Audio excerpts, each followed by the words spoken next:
दया भारत का, सेवा ही बस काम है। सहभागी बन पुण्य कमा लो, सबसे ये आह्वान है। प्रणम्य सागर गुरु महाराज की सोच का ये परिणाम है। सहभागी बन पुण्य कमा लो, सबसे ये आह्वान है, सबसे ये आह्वान है। अरहम योग प्रणेता ने ये पावन दीप जलाया है। साधर्मी का बने सहारा, बीड़ा ये ही उठाया है, बीड़ा ये ही उठाया है। चलो उन्हें खुशियों से मिलाए, बड़ा पुण्य का काम है। सहभागी बन पुण्य कमा लो, सबसे ये आह्वान है, सबसे ये आह्वान है। जीवों के भोजन का प्रबंधन, असमर्थ बच्चों को शिक्षा, रोजगार की करें व्यवस्था, मांगे ना कोई भिक्षा, मांगे ना कोई भिक्षा। अरहम जीव दया भारत बस करती ये ही काम है। सहभागी बन पुण्य कमा लो, सबसे ये आह्वान है, सबसे ये आह्वान है। गाय धरा पे रहे सुरक्षित, गौशाला है बनवाई।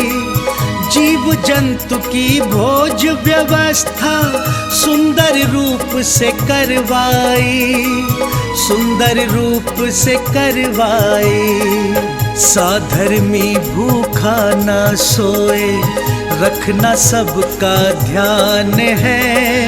सहभागी बन पुण्य कमा लो, सबसे ये आह्वान है, सबसे ये आह्वान है। साधर्मी रोगी के इलाज को हम मिलके हैं करवाते।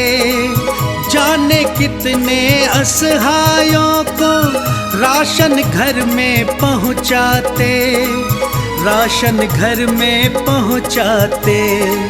लक्ष्य हमारा उन चेहरों पे लानी बस मुस्कान है।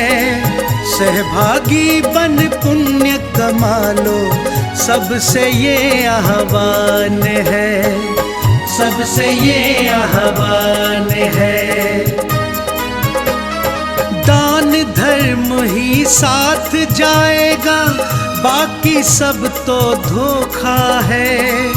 पुण्य के भागी बन जाओ, ये बड़ा ही पावन मौका है, बड़ा ही पावन मौका है। जुड़ के जीवन सार्थक कर लो, पावन ये अभियान है।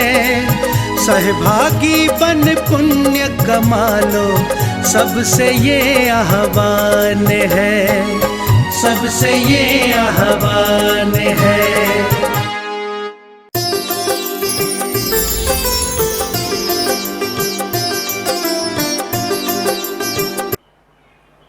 समझ आ रहा? बताया था ना, दुर्जन और श्लेष्मा इन दोनों के स्वभाव बराबर है। तो ऐसे ही दुर्जन के भी, श्लेष्मा के भी और देह के भी, तीनों के स्वभाव बराबर है। इसको हम जितना ज्यादा ध्यान में रखेंगे, जितना ज्यादा हम इसको पुष्ट करेंगे, जितना ज्यादा हम इसकी रखवाली करेंगे, उतना ही ये हमारे लिए धोखा देगा, उतना ही ये हमारे लिए कष्ट देगा। इसलिए कहा जाता है जब तक शरीर स्वस्थ है, इंद्रियां अच्छी हैं, जब तक आपका शरीर आपके कंट्रोल में है, सही चल रहा है, तब तक इससे कुछ व्रत नियम संयम का पालन कर लो। यही इसके लिए काम की चीज है, बाकी फिर कुछ काम आने वाला नहीं है ना। मूर्ख प्रीत बढ़ावे। अब देखो क्या कहा जा रहा है? शरीर से प्रीति बढ़ाने वाला व्यक्ति कौन होता है? आप ही बोल लो, अपने मुंह से मैं क्यों बोलूं? मूर्ख है सब मूर्ख। राचन जोग स्वरूप न याको विरचन जोग सही है ना। राचन माने कहते हैं ज्यादा इससे स्नेह करना, प्रेम करना, इसी में रचे पचे रहना, ये इसका स्वरूप नहीं है, ये अच्छा नहीं है इसके लिए, है ना। विरचन योग सही है, इससे विरक्ति रखो। जितनी इससे आप विरक्ति रखोगे इतना ये आपके काम में आएगा। समझ आ रहा है? विरक्ति का भाव लाने के लिए आप बार बार इसमें कायोत्सर्ग करके इससे विरक्ति का भाव लाया करो। समझ आ रहा है? कभी कभी कम से कम 9 बार भी नमोकार मंत्र को जो आप पढ़ते हो श्वासोच्छ्वास के साथ पढ़ा करो, और शरीर से ममत्व का त्याग करके, चाहे बैठ के चाहे खड़े होके, कि मैं 9 बार जब तक नमोकार मंत्र पढ़ रहा हूं तब तक मेरा शरीर से ममत्व का त्याग। इतना तो कर सकते हो, वो तो कहीं छूट के नहीं चला जाएगा। भाव तो करो पहले इतना है। 9 बार नमोकार मंत्र आपको 27 श्वासोच्छ्वास में आएगा, और उसमें आपको लगभग कुछ नहीं 1 मिनट लगेगी। वो आपको बहुत भारी सी लगेगी, लेकिन आप उसको भी महसूस करना। 2 मिनट 2-2.5 मिनट लगते हैं। समझ आ रहा है? हाँ, 1 से 2 मिनट ज्यादा। तो बस, तो आप अपने लिए देखो कि हम शांति से एक बार भी नमोकार मंत्र को अगर हम श्वासोच्छ्वास के साथ पढ़ें तो भी हमारे अंदर धीरे धीरे अभ्यास आएगा काय से ममत्व का त्याग करने का, है ना। तो यही कहा जा रहा है विरचन योग सही है, यह तन पाए महातप कीजिए, है ना। अगर आपके शरीर में शक्ति है और आप अपने शरीर की शक्ति को समझ रहे हो, अच्छी शक्ति है, हमें कुछ नहीं होता है, एक आध दिन नहीं भी खाऊं तो कुछ नहीं होता, तो फिर उपवास करो, अच्छे अच्छे उपवास ले लिया करो। समझ आ रहा है? और शक्ति को बढ़ाया भी जाता है। तब करोगे तो कर्म की निर्जरा होगी, कर्म की निर्जरा होगी तो आत्मा शुद्ध होगी, आत्मा पवित्र होगी। इस अपवित्र शरीर से हम अपनी आत्मा को पवित्र कर सकते हैं। ये शरीर का बस इतना अच्छा काम है। इस शरीर का एक ही फायदा है, वो फायदा दुनिया में देवों को भी नहीं है, नारकी में भी नहीं, पशुओं को भी नहीं। वो मनुष्यों के शरीर के लिए एक फायदा यह है कि अगर मनुष्य इस शरीर से संयम धारण करे तो ये मनुष्य बहुत बड़े बड़े कर्मों की निर्जरा कर लेता है। संयम, तप, नियम, इससे इस शरीर को ढाले तो ये मनुष्य इस शरीर का सही लाभ ले सकेगा। यह तन पाए महातप कीजिए, या में सार, बस सारभूत चीज इसमें यही है। इसके साथ में संयम धारण करो तो सार है इसका, क्योंकि वो संयम किस में जाएगा? आत्मा में जाएगा। समझ आ रहा? वो आत्मा ही हम है, तो वो हमारे ही काम की चीज बनेगी। तो जो शरीर हमने धारण कर रखा है इससे हमको नुकसान नहीं होगा, इससे हमको फायदा होने लगेगा। आत्मा में पुण्य कर्म का बंध होगा, असंयम भाव के साथ पाप कर्म का बंध होता है, संयम के साथ पुण्य का बंध होगा, पाप कर्म की निर्जरा होगी, आत्मा में कर्म की सफाई होगी, आत्मा शुद्ध होगी, ज्ञान बढ़ेगा, आत्मा की शक्ति बढ़ेगी। वो सब चीजें जो हमारे अंदर वृद्धि को प्राप्त होंगी वो सब हमारे लिए लंबे समय तक काम आएंगी। समझ आ रहा? तो यही इसका सार है। ये तो हो गया शरीर के स्वरूप का वर्णन। ठीक है, अब आगे तीसरी चीज बची भोगों का स्वरूप। भोग तो आप समझते ही है ना, शरीर के साथ भोगना, पंचेंद्रिय के विषयों को भोगना, और खास तौर से यह स्त्री और पुरुष का जो एक अपोजिट सेक्स के साथ जो सुख होता है, ये ही सुख सबसे बड़ा भोग सुख कहलाता है ना। तो उस सुख के बारे में भी यहां पर बताया जा रहा है। भोग बुरी भव रोग बढ़ावे, बहरी हैं जग जी के, बेरश होए विपाक समय अति सेवत लागनी के, वज्र अग्नि विष से विषधर से ये अधिके दुखदाई, धर्म रतन के चोर चपल अति दुर्गति पंथ सहाई, मोह उदय यह जीव अज्ञानी, भोग भले कर जाने, ज्यों कोई जन खाए धतूरा सो सब कंचन माने, ज्यों ज्यों भोग संजोग मनोहर मन वांछित जन पावे, तृष्णा नागिन त्यों त्यों डंक लहर जहर की आवे, मैं चक्री पद पाए निरंतर भोगे भोग घनेरे, तो भी तनक भय नहीं पूरन भोग मनोरथ मेरे। यह भोगों का स्वरूप है ना। भोग बुरे भव रोग बढ़ावे, है ना, इससे संसार का रोग बढ़ता ही रहता है। जितना ज़्यादा हम भोगों की इच्छा करेंगे उतना ही हमारा संसार बढ़ता चला जाएगा। हम संसार को घटाना चाहते हैं तो हमें भोग रुचि कम कर लेनी चाहिए, है ना। भोग रुचि समझ रहे हैं ना। हाँ, शरीर के सुख से जो हम भोग रुचि लेते हैं ये हमें कम कर लेनी चाहिए। अगर हम संसार में रुचि अपनी कम करेंगे तो हमारा संसार अपना आप कम होएगा। संसार बाहर नहीं होता, संसार हमारे भीतर होता है।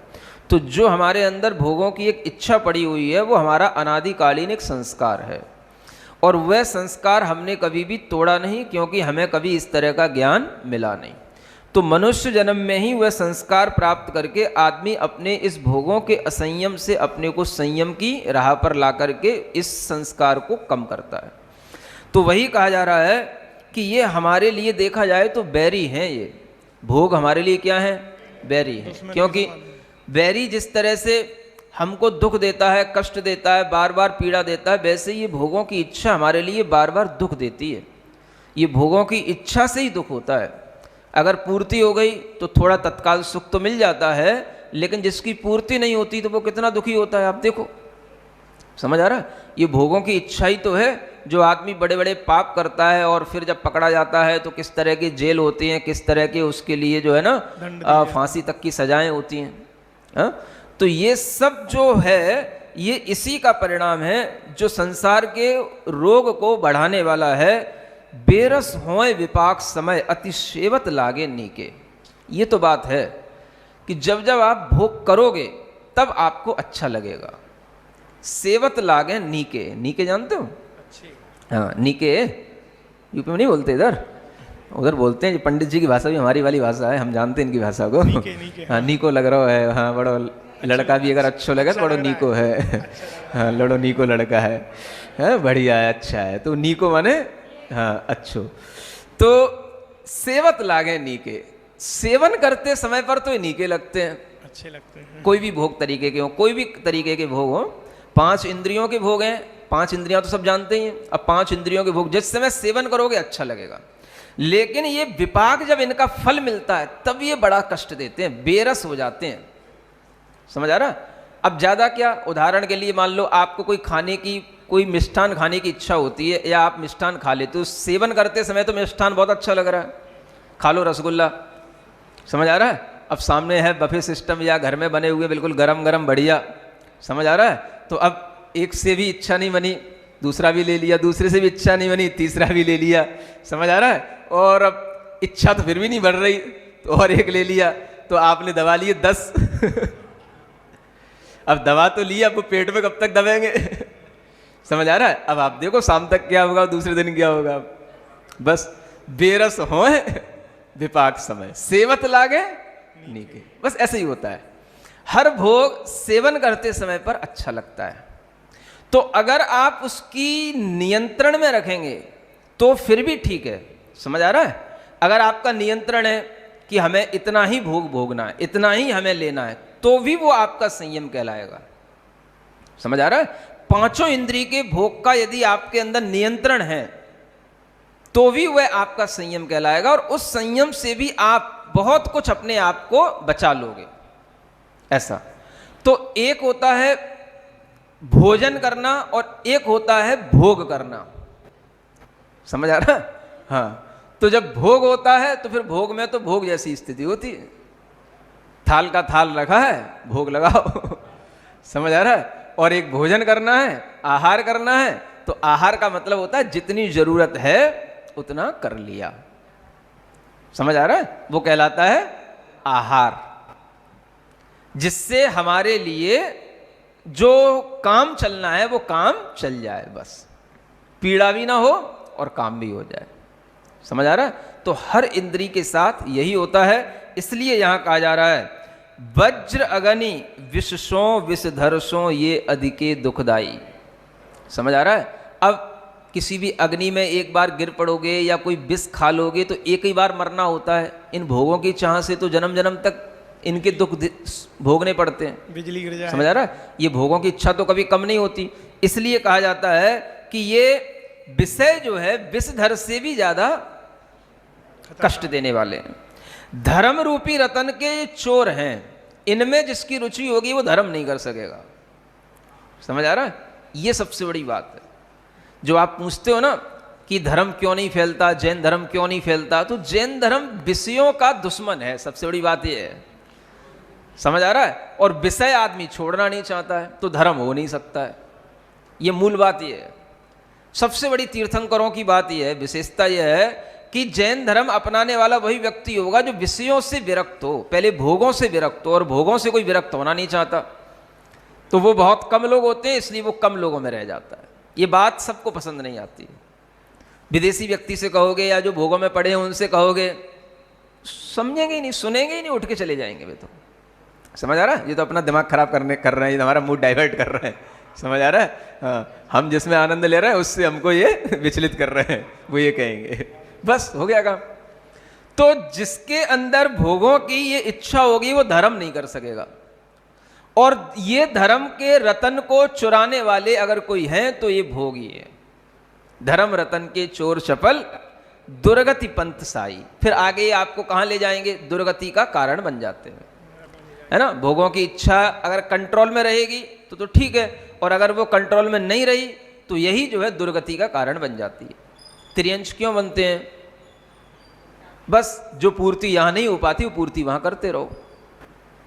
समझ आ रहा है? तो इस तरीके से त्रियंश आदि, नरक आदि गति में ही यह दुर्गति का कारण बन जाते हैं। तो फिर वहां जीव जाकर के लंबे समय तक दुख भोगता है। इसलिए ये दुख ज्यादा बड़ा है, बजाय इसके कि कोई विषधर आपको काट ले या कोई अग्नि में आप गिर पड़ो, एक बार ही जलोगे, एक बार ही मृत्यु होगी। इसमें तो लंबे समय तक वह भोगों की पीड़ा बनी रहती है। इसलिए कहा जा रहा है कि ज्यों ज्यों भोग संजोग मनोहर, है ना। अब सबसे बड़ी विशेषता यह है इन भोगों की, जितने जितने अच्छे अच्छे भोग आप अपने सामने रखोगे, है ना, मनवांछित जितनी जितनी चीजें अपने सामने प्राप्त करते जाओगे, उतनी उतनी आपकी तृष्णा भी बढ़ती चली जाएगी। शांति नहीं मिलती है। तृष्णा एक नागिन की तरह है। तृष्णा नागिन ज्यों ज्यों डंके लहर जहर की आवे। समझ आ रहा? अब देखो, आप एक बार आपको चस्का लग गया, किसका? मान लो आपको, मान लो अच्छी गाड़ी खरीदने का चस्का लग गया, पैसा खरीद। समझ रहा? लोगों को तरह तरह के शौक कहते हैं लोग, हमारे शौक हैं। शौक नहीं है ये भोग हैं। अब ये आपके शौक किस तरीके से आपके लिए घातक हो जाते हैं। अब हम एक गाड़ी ले आए, अब हमें इससे मतलब नहीं है कि इस गाड़ी के से हमें काम लेना है, भाई घर से मंदिर आना होता है या अपनी फैक्ट्री जाना होता है, इसलिए 4 पहिए गाड़ी जरूरी है। ये उद्देश्य नहीं है। उद्देश्य क्या है? शानदार गाड़ी होनी चाहिए। समझ आया? हाँ, बोलेरो बोलेरो नहीं, हाँ कोई बढ़िया, जब तक मर्सिडीज ना आ जाए, BMW, समझ आ रहा है, तब तक जो है काम नहीं। तो जब ये भोगों की इच्छा हो गई तो क्या हो गया? अब ये कहलाती भोगों की इच्छा, है ना। आपने एक बार गाड़ी ले ली, पता पड़ा 6 महीने बाद फिर एक नया मॉडल आ गया, आपको फिर चैन नहीं पड़ेगा। अब ये मॉडल हमको फिर मिलना चाहिए, तो आप उसको फिर बेचोगे, फिर उसका मॉडल फिर दूसरा फिर खरीदोगे, उसको भले ही 2, 5, 10 लाख उसमें ज़्यादा लग जाए।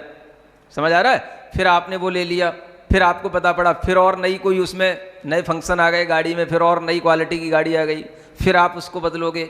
इससे कभी सुख नहीं मिलने वाला। ये इसको बोलते तृष्णा को बढ़ाते चले जाना। अगर आपके लिए जरूरत है तो वो जरूरत इतनी है, चलो भाई ठीक है, फैमिली के लिए एक कार होना जरूरी है, अपन के पास कार है, बस दैट्स ऑल। समझ आ रहा? तो ये अपनी जरूरत हो गई, इसमें कोई दिक्कत नहीं है। लेकिन वो तृष्णा इस रूप में बढ़ता रहना। समझ आ रहा? ये रंग अच्छा नहीं है, अभी तक लाल कलर की गाड़ी थी, अब नीले कलर की लेना है, नीले वाली अच्छी नहीं है, बड़ी वाली लेना है, सफ़ेद वाली लेना है, ये कंपनी की लेना, वो कंपनी की लेना, तो इसमें कहीं चैन नहीं है। तृष्णा नागिन ज्यों ज्यों डंके, बस जैसे जैसे लहर आई, और जब जब ले लोगे ना तब ऐसी लहर आएगी, हाँ अब कुछ हो गया। हो गया कोई हाइट बढ़ गई क्या हो गया? समझ आ रहा है? ऐसा लगता है ऐसे अब कुछ हो गया, अब बहुत अच्छा हो गया, अब बहुत सेटिस्फेक्शन हो गया। समझ आ रहा है? जैसा लगता है बहुत वजन बढ़ गया, बहुत हाइट बढ़ गई हो। आदमी उतना का उतना ही रहता है, क्या बढ़ जाता है? तो बस वो लहर आती है एक भीतर, है ना। जहर की भी लहर अलग टाइप की होती है। समझ आ रहा है? जहर का भी मजा अलग होता है। अब कैसे पता पड़ेगा आपको? बताऊं? नशा आता है, बताऊं? हाँ, जहर का एक अलग तरीके की लहर, अलग तरीके की झंझनाहट आती है, एक अलग तरीके की लहर आती है। अगर आपको कोई बिच्छू काटे ना, तब आप देखना, आप कटवा के देखना आप बिच्छू से, मजा आ जाता है। मरोगे तो नहीं, हाँ कटवा के देख लेना, आपको अलग तरीके की लहर आएगी, तब आपको पता पड़ेगा जहर की लहर कैसी होती है। हाँ समझ आ रहा है?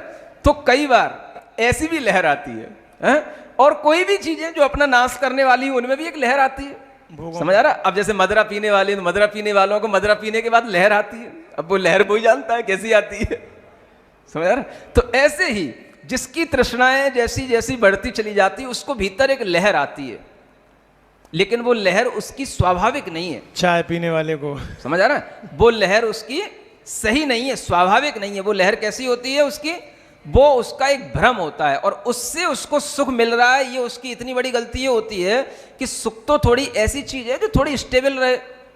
अब लहर कितनी देर लहर रहेगी? लहर तो लहर ही है, आई और गई। समझ आ रहा? तो सुख जब स्टेबल नहीं होता है तो फिर उस लहर के पीछे वो दौड़ता है। अब लहर को कितना पकड़ोगे? पानी की लहर में कितना पकड़ोगे? लहर का कितना आनंद लोगे? समझ आ रहा है? तो बस वही जो तृष्णा है वो आदमी के लिए भटकाती है। और जब आदमी ये समझने लग जाता है कि ये लहर जो है जहर की है, अमृत की नहीं है, तब वो आदमी सोचता है एक जहर की लहर क्यों है? मोह के उदय के कारण से जहर को ही वो अच्छा समझता है। मोह का उदय, मोह भीतर एक ऐसा तत्व है अपने अंदर, मोहनी कर्म है ये एक, तो वो आत्मा के अंदर जो है हमेशा अपना प्रभाव दिखाता है। मोह कर्म के उदय से यह जीव अज्ञानी बन जाता है, और अज्ञानी बनने का मतलब ही यही है कि संसार शरीर भोगों में सुख मानने का नाम ही अज्ञान है। कोई और ज्ञान का नाम नहीं है यहाँ पे, किताबी ज्ञान की जरूरत नहीं है। बस आप संसार शरीर और भोगों का सही स्वरूप समझ लो, ज्ञानी हो गए। चाहे भले ही आपको कुछ नहीं आता हो कोई फर्क नहीं पड़ता है। समझ आ रहा है? तो ये अज्ञानता यह जीव की जब तक बनी रहती है तब तक यह जीव भोगों को भला जानता है। भोग भले कर जाने, भोग अच्छे हैं, इन्हीं से ही सुख है, यही हमारे लिए सब कुछ है, इसके बिना कुछ नहीं है। समझ आ रहा है? ये भोग भले कर जाने किसके कारण से? मोह के उदय के कारण से। माने मोह आत्मा में इतना प्रभाव डालता है कि मोह के कारण से हमें सब चीजें जो गंदी हैं, हमारे नाश के कारण हैं, लेकिन फिर भी वो हमें अपने लिए हितकारी लगती हैं। आप देख लो पीने वाले को मदिरा कितनी हितकारी लगती है। पीता है तो पीता है, जानता है सब कुछ तब भी पीता है। समझ आ रहा है? कितना ही उसके घर में कोई उसको चिल्लाए, बुराई करे, समाज में कोई उसकी निंदा हो, कुछ नहीं, पीना है तो पीना है, उससे रहा नहीं जाता। किसके कारण से? बस एक मोह का उदय है, उसे वो चीज़ अच्छी लगती, बुरी चीज़ भी उसको अच्छी लगती। नाश हो रहा है, शरीर गल रहा है, नष्ट हो रहा है, जब बिल्कुल ही ऐसा हो जाए कि मुंह में डालने लायक ना रहे तभी छोड़ेगा। वो छोड़ेगा नहीं, मतलब तभी छूटेगी वो उससे। समझ रहा? छोड़ना तो वो हो गया कि भाई चलो उसने छोड़ दिया, तो वो छोड़ेगा नहीं, वो तभी छूटेगी उससे जब वो इतना भी बिल्कुल विकलांग हो जाए, अपाहिज हो जाए कि मुंह में डालने लायक भी ना बचे, तभी छूटेगी बस उससे। ऐसे ऐसे लोग हैं, बहुत अच्छे ढंग से पीने वाले हैं। समझ में आ रहा है? हाँ, जैनियों में कम नहीं है आजकल, बहुत चलन बढ़ रहा है। बहुत है। हाँ, जैसे जैसे पैसा बढ़ता है, शौक बढ़ते हैं, सब तरीके के चलन बढ़ रहे हैं। हाँ, आप ये मत सोचना कि ये सब चीज़ें अब बहुत पुरानी हो गई, आउटडेट हो गई हैं। समझ आ रहा है ना? और आज के बाहर पढ़ने वाले बच्चों को तो शिक्षा दी जाती है। हाँ, जो बाहर पढ़ने जाते हैं बच्चे, जब अपने फ्रेंड सर्कल में रहते हैं तो सब इस तरीके के एंजॉय कर रहे हैं। हाँ, ऐसे ऐसे सर्वे आते हैं कि महिलाओं में सिगरेट पीने की दर पुरुषों से ज़्यादा बढ़ चुकी है। समझ आ रहा है? हाँ, स्त्रियों में। हाँ, तो वो कौन स्त्रियां हैं? समझ आ रहा है? समझ लो आप। बस जिन्हें आपने अपने घर से भेजा है पढ़ने के लिए, तो भेजा, पढ़ेंगे कब तक? पढ़ने के लिए आदमी थोड़ा मूड ऑफ भी फ्रेश भी करना पड़ता है ना। तो जब उन्हें मूड फ्रेश करने का कोई साधन ये मिलते हैं तो वो इसी साधनों से मूड फ्रेश करते हैं। क्या दिन भर पढ़ने में लग रहे, थोड़ा एंजॉय भी किया करो, थोड़ा देखा वाला करो, कोई दिया हो रहा दुनिया। बस एक ने कहा, दूसरे ने मान लिया। समझ आ रहा है? अब कोई अपने आप में कोई बहुत ज़्यादा डिटरमाइन हो तो बात अलग है कि भाई मैं ऐसा नहीं करूँगा, लेकिन ये हो रहा है। समझ आ रहा है? तो आप समझें कि ये जो भोग हैं इनका ही प्रभाव सबसे ज़्यादा जीव के ऊपर पड़ता है, और सारी की सारी दुनिया भोगों में ही व्यस्त है, इसीलिए धर्म की कमी है। अब धर्म मंदिर जाने से क्या हो जाएगा? आप उधर चंदन तंदुल करके आ गए, भगवान के ऊपर पानी ढोल के आ गए, क्या कर लिया तुमने? भोगों की इच्छा जब तक कम नहीं होगी तब तक कुछ नहीं होने वाला। धर्म यहीं से शुरू हो रहा है, समझ आ रहा है? तो ये बात जब तक आदमी को समझ में नहीं आती तब तक उसे समझ ही नहीं आता कि हम कर क्या रहे हैं। तीर्थंकरों की वाणी का और जैन धर्म के अनुसार धर्म करने का सबसे पहला बात मुद्दा यहीं से शुरू होता है। और यहाँ आदमी जब अपने कदम पीछे हटा लेता है तो फिर वो उस दुनिया की चीजें औपचारिक रूप से करता रहता है। धर्म तो भीतर से यहीं से शुरू होता है ना? विरक्ति भाव इसी को बोलते हैं। तो यही कहा जा रहा है कि ये मोह के उदय के कारण से, जैसे किसी को धतूरा खिला दो, अब धतूरा तो कौन जानता है, तो हमने आपको मदिरा का उदाहरण दे दिया, वही समझ लेना, समझ आ रहा है ना? हाँ, धतूरा भी एक फल होता है, वो खिला दो तो उसको सब पीला पीला दिखता, सब सोना सोना दिखता है उसको। अब खा के देख लेना, अगर आपको सोना ही सोना ज्यादा चाहिए हो, माटी भी सोना दिखेगी, मल भी सोना दिखेगा। धतूरा खाने के बाद में एक वही वाला धतूरा है जिसको अपन ने वो पढ़ा था पहले कबीरदास के दोहे में, कनक कनकते 100 गुनी मादकता अधिकाय, एक खाए बोराए जग एक पाए बोराए। समझ आ रहा है ना? हाँ, ये वही कनक है। कनक माने धतूरा ही होता है, और एक कनक माने सोना, सोना होता है। एक कनक माने आटा भी होता है, आटे को भी कनक बोलते हैं, समझ आ रहा है? तो एक पाए बोराए जग, एक माने सोने को पाले तो बोरा है ना, तो उसको पा करके बोरा जाता है, बोराना समझते ना, पागल हो जाता समझ आ रहा है? हाँ, तो उसको पाके फिर उसे कुछ नहीं दिखता, नीचे जमीन तो दिखती नहीं उसको, समझ आ रहा है? एक पाए बोरा है, एक खाए बोरा है, तो एक को खा ले तो बोरा लग जाता है, उसे सब सोना सोना दिखाई देता है, कंचन कंचन, मट्टी भी सोना, समझ आ रहा है? तो वो ये है। तो जैसे दूसरी चीज का प्रभाव हमारे दिमाग पर पड़ता है तो वो चीज हमें वैसी दिखने लग जाती, इसी तरीके से मोह का प्रभाव हमारे ऊपर है, इसलिए हमें इन चीजों में सुख दिख रहा है, ये कहने का मतलब है। समझ आ रहा है? मतलब कि we all are affected by delusion. समझ आ रहा है? जो कर्म है, डिल्यूजन को उत्पन्न करने वाले जो कर्म हैं, उन कर्मों के इफेक्ट के कारण से हमारे अंदर ज्ञान में ऐसा इफेक्ट आ जाता है कि वो ज्ञान इन्हीं चीजों में सुख मान करके बैठ जाता है, ये मोह कहलाता है। तो उसी को यहां समझाया जा रहा है कि वो चक्रवर्ती कह रहा है, मैं चक्रवर्ती होकर के भी इतने भोग भोग लिए, समझ आ रहा है? सब कुछ है, हजारों करोड़ों से कम में तो कोई बात ही नहीं है, चाहे रसोइये हो, चाहे भोजन हो, चाहे स्त्रियां हो, समझ आ रहा है? चाहे कोई भी इंद्रिय का कोई भी सुख हो, वाद्य यंत्र हो, चाहे देखने के नृत्य हो, नाटिकाएं हो, रानियां हो, कुछ भी हो, हर चीज सब एक्सट्रीम पर है, लेकिन फिर भी इन भोगों से कोई सुख नहीं है, इन भोगों से कोई शांति नहीं मिलती है। समझ आ रहा है? ये उसको अनुभूति में आ रहा है।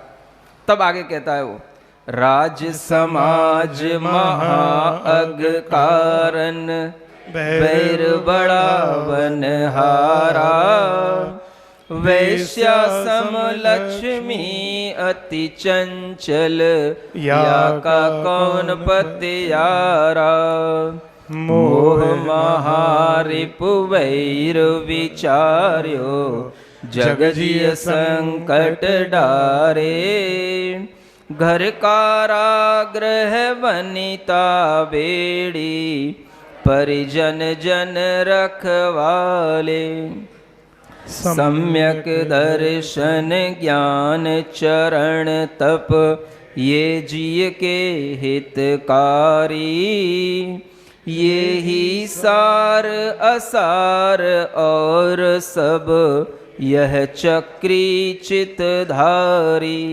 छोड़े 14 रत्न नवो निधि अरु, छोड़े संग साथी कोटि 18 घोड़े, छोड़े 84 लख हाथी, इत्यादिक संपत्ति बहु तेरी, जीर्ण तृण सम त्यागी, नीति विचार नियोगी, सुत को राज्य दियो बड़ भागी, होए निशल्य अनेक नृपति संग, भूषण वसन उतारे, श्री गुरु चरण धरी जिन मुद्रा पंच महाव्रत धारे। धन्य है समझ सुबुद्धि जगोत्तम, धन्य है धीरज धारी। ऐसी संपत्ति छोड़ वसे वन, तिन पद धोक हमारी। बस मोह महारिपु बैर विचार्यो। अब उसने समझ लिया सबसे बड़ा बैरी हमारा कौन है? हमारे ही अंदर का मोह है। इसी के कारण से सारे जगत के संकट हैं। ये घर है, ये तो कारागार के समान है। कारागृह माने घर, अब उसको जेल लगने लग जाती जब मोह कम हो जाता है। और ये वनिता जो है बेड़ी है। बेड़ी माने उस आदमी को रोकने वाली, है ना, बेड़ी है।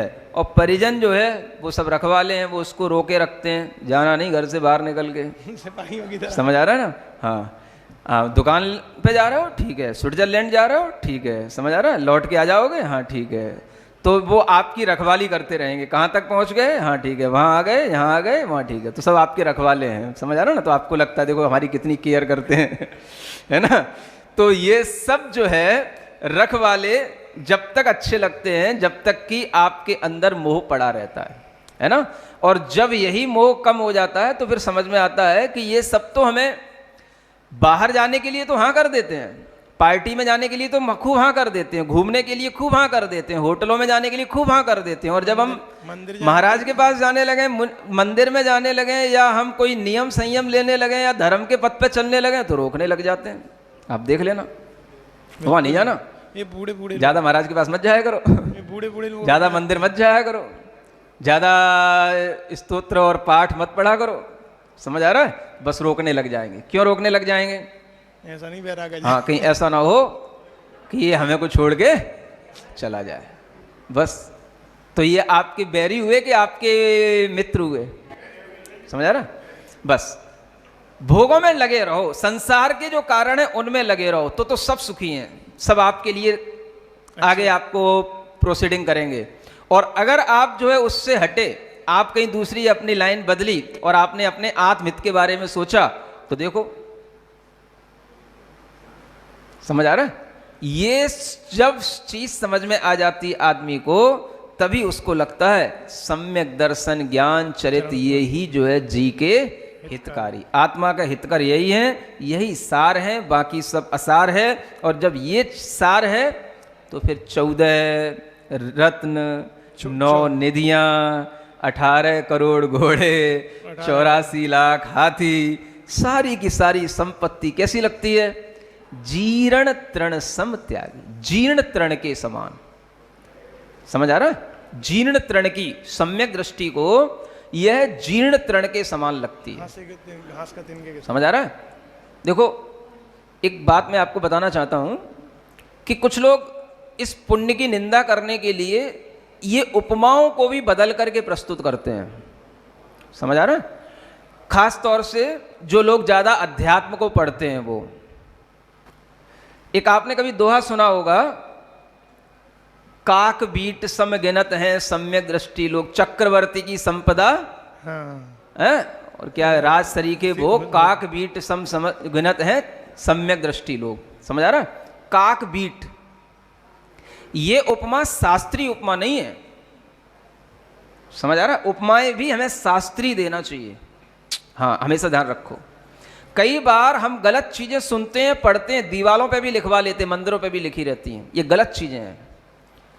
काक बीट सम गिनत हैं सम्यक दृष्टि लोग, माने अभी सम्यक दृष्टि को अभी वैराग्य नहीं भी हुआ है तो भी वो कौवे की बीट के समान देख रहा है, उसको कौवे की बीट समझता है। माने पुण्य को विष्ठा कहने वाले लोग इस तरीके की उपमाएं दे करके अपना अध्यात्म बगाड़ते हैं। समझ आ रहा है? तो ये गलत है। कहीं आपको ये लिखा मिले, कोई बोलता मिले, आप उसको टोकना, गलत है ये। जीर्ण तृण सम ये सही है। गिनत है ऐसा बोलना फिर भी ठीक है। समझ आ रहा? अगर आपकी दृष्टि सम्यक है तो वो जीर्ण तृण के समान, तृण माने जैसे तिनका होता है, वो जीर्ण माने सूख गया, सूखे तिनके के समान, वो कोई काम का नहीं होता, ऐसा बोलना चाहिए। शास्त्रीय उपमा है। समझ आ रहा? उपमा भी हमको हमेशा सही देना आना चाहिए, अति नहीं करना चाहिए। कुछ अध्यात्मवादी लोग अति करते हैं, सम्यक दृष्टि के पुण्य को नगण्य समझ बताने के लिए भोगेंगे वही सब, वही काक बीट में ही पड़े रहेंगे। समझ आ रहा है? हाँ, उसी में ही बीट, जैसे कौआ होता है ना, तो वहीं बीट करेगा और वहीं पे जो है चुगेगा, वही सब काम उनके हैं। लेकिन जब दूसरे के सामने पंडिताई बगाड़ेंगे तब ऐसे बोलेंगे, काग बीट सम गिनते हैं सम्यक दृष्टि लोग। भाई ये कहाँ लिखा है? तो ये गलत उपमाएं हैं। सुन रहे हो? आपको क्या बोलना चाहिए अगर बोलना भी पड़े? जीर्ण तृण सम गिनत हैं सम्यक दृष्टि लोग। जीर्ण तिनके के समान देखते हैं। भाई क्या है, तिनके में कोई सार नहीं है, वैसे इन चीजों में कोई सार नहीं है, ये सोचना चाहिए। तो कई बार ये गलत प्रस्तुतियां भी होती हैं, समय पर ध्यान आता है इसलिए बता देता हूं। तो आप लोगों को भी ये ध्यान में रखना है, जो उपमा यहां दी है, जीर्ण तिन सम त्यागी, नीति विचार नियोगी सुत को। अब न्याय यही है कि अपन राजा हैं, अपने पुत्र को राज्य दो और उसको राज्यभार संभालने दो, और अपना उसको पट्ट बांधा और चले वहां से। समझ आ रहा है? हो निशल्य, अब कोई शल्य नहीं है। अनेक राजा भी उनके साथ में लग गए और सब ने भूषण वसन माने वस्त्र सब उतारे। श्री गुरु चरण धरी जिन मुद्रा, क्या धरी? जिनेन्द्र भगवान की मुद्रा, जिन मुद्रा। जैसे जिन भगवान का रूप होता है वैसे ही निर्ग्रंथ मुनि महाराज का रूप धारण कर लिया, पंच महाव्रतों को धारण कर लिया। अब कहते हैं ये बुद्धि जो है, ये जो समझ है, यही धन्यवाद की पात्र है। समझ आ रहा है? इस तरह की बुद्धि की प्रशंसा करनी चाहिए, जो इतना वैभव छोड़ करके आत्म उन्नति के लिए, सम्यक दर्शन ज्ञान चारित्र की प्राप्ति के लिए उसने उस वैभव को छोड़ करके महाव्रतों को धारण कर लिया। ये धैर्य की बात है। धन्य धीरज धारी, कितना बड़ा धैर्य होगा। समझ आ रहा है? जहां पर पग पग पर अपनी लोग हैं सेवा करने वाले हों, चिंता करने वाले हों, पग पग पर अपने को फूल बिछाने वाले हों, अब कोई किसी से कुछ भी अपेक्षा ही नहीं रखना। क्या समझ आ रहा है? कहां राजमहल और कहां जंगल, वन का वह एकांत। धैर्य की बात है। समझ आ रहा है? बहुत धैर्य रखना पड़ेगा, तब इस तरीके की संपत्ति को छोड़ करके वो वन में रह पाता है। उन्हीं के चरणों में ढोक हमारी। अब चक्रवर्ती के चरणों में कौन ढोक देगा? आप दोगे। जो अब आपको रतन चाहिए है, निधियों से कुछ चाहिए तो आप ढोक दो, लेकिन जो वास्तव में सम्यक दृष्टि होगा वो उनके चरणों में ढोक देगा जिसने चक्रवर्ती पने को भी त्याग दिया है। तीन पद धोक हमारी, परिग्रह पोतार सब लीनो चारित पंथ, निज स्वभाव में स्थिर भय वज्र नाभि। अब अपने निज आत्म स्वभाव में स्थिर होते हैं। उसके लिए वह क्या करते हैं? अनेक तरह से व्रतों का पालन करते, तप का पालन करते हैं। बोलो पार्श्वनाथ भगवान की। मंगल भवन अमंगल हारी, पारसनाथ जगत हितकारी। सुख संपत सब ही घर आवे, पारसनाथ कथा भविक जो गावे। बार विद दोधर तप करे, 10 लक्षण लक्ष्मी अनुसरे। पढ़े अंग पूरब श्रुत सार, एकाकी विचरे अनगार। ग्रीष्म काल वसें गिरशीस, वर्षा में सरुतल मुनीस। शीत मास तटनी तट रहे, ध्यान अगनि में करम निदह। एक दिना वन में थिरकाय, जोग दिए ठाड़े मुनिराय। अजगर रत छोर, उपज्यो छठे नरक अति घोर। तिथि सागर बाईस प्रमाण, देखें दुख जाने भगवान। पूर्ण आयु भोग कर मर्यो, बनहि कुरंग भील अवतर्यो। काल स्वरूप बदन विकराल, धन जीवन को क्षय काल। धनुष बाण लिए निज पान, भ्रमय मास लोभी वन थान। सो पापी चल आयो तहाँ, जोगारूढ़ खड़े मुनि जहाँ। शत्रु मित्र सो सम कर भाव, लगे आप में शुद्ध स्वभाव। कुमकुम कादो महल समान, कोमल सेज कठिन पाषाण। कंचन कांच दुष्ट अरुदास, जीवन मरण बराबर जास। निर्मित तन की सुध नाय, सातों भय वर्जित उर्माय। देख दिगंबर कोप्यो नीच, कपित कर दसन तल भीच।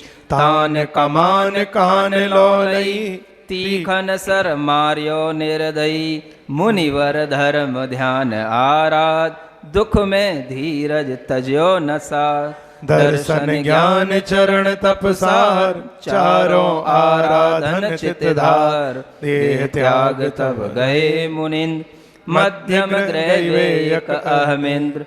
तहें उपपाद शिला निकलंक, हंस तूल जुत रतन पलंक। उठ्यो सेज तज दीपत काय, अल्प काल में देखे दिशि अति विस्मय रूप, महामनोग विमान अनूप। अतुल तेज अहमेंद्र निहार, अवधि ज्ञान उपज्योति बार। क्या हो गया? ओम अरहम, सब कुछ हो गया। आपका पढ़ रहे थे, मुनि महाराज बन गए, सब तरह के तप लिए, और जब तप करते करते एक दिन वन में काय को स्थिर करके योग के साथ में खड़े हुए थे, उसी समय पर वह कमठ का जीव फिर आ गया। समझ आ रहा है? जन्म जन्म में तेरा साथ नहीं छोड़ूंगा, वही वाली है।